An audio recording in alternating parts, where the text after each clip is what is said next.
ওআইসির একটি প্রোগ্রামে অংশ নিতে মরক্কোয় যাচ্ছিলেন অন্তর্বর্তী সরকারের উপদেষ্টা আসিফ মাহমুদ সজীব ভুঁইয়া, কিন্তু ঢাকার হযরত শাহজালাল আন্তর্জাতিক বিমানবন্দরে স্ক্যানিংয়ের সময় ঘটে বিপত্তি। তার ব্যাগে পাওয়া যায় গুলির ম্যাগাজিন।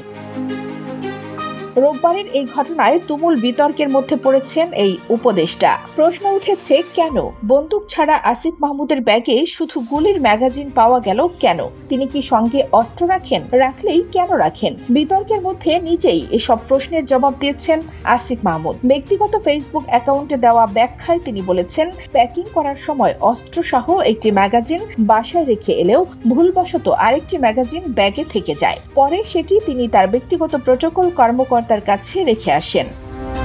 জানা যায়, মরক্কোর মারাকেশে ওআইসির ইউথ ক্যাপিটাল ইন্টারন্যাশনাল প্রোগ্রামে অংশ নেবেন। এজন্য রোববার ভোরে শাহজালাল আন্তর্জাতিক বিমানবন্দর দিয়ে দেশ ত্যাগ করেন তিনি। এ সময় স্ক্যানিংয়ে তার ব্যাগে বন্দুকের ম্যাগাজিনটি পাওয়া যায়।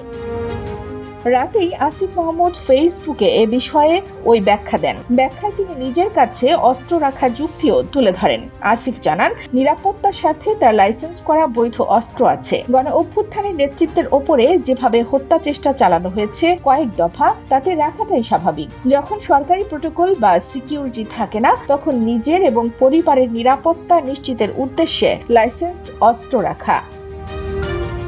আসিফ মাহমুদ বলেন, ভোরে প্যাকিং করার সময় অস্ত্র সহ একটা ম্যাগাজিন রেখে এলেও ভুলবশত আরেকটি ম্যাগাজিন ব্যাগেই রয়ে যায়, যেটা স্ক্যানে আসার পর আমার প্রোটোকল অফিসারের কাছে হস্তান্তর করে আসি। বিষয়টি সম্পূর্ণ আনইনটেনশনাল। শুধু ম্যাগাজিন দিয়ে আমি কি করব ভাই?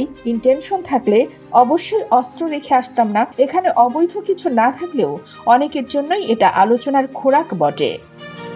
ঘটনাটি নিয়ে অনেক সংবাদ মাধ্যম প্রতিবেদন প্রকাশ করলেও পরে তা সরিয়ে নেয়। অভিযোগ উঠেছে, চাপ দিয়ে এসব প্রতিবেদন সরানো হয়েছে। বিষয়টি নিয়ে আসিফ মাহমুদ বলেন, চাপ দিয়ে নিউজ সরানোর অভিযোগ সম্পূর্ণ মিথ্যা। এই ঘটনার পর আমি টিম সহ টানা 10 ঘন্টা ফ্লাইটে ছিলাম। ট্রানজিটে নেমেও দীর্ঘক্ষণ পর অনলাইনে এসে দেখতে পাচ্ছি যে এত কিছু ঘটেছে।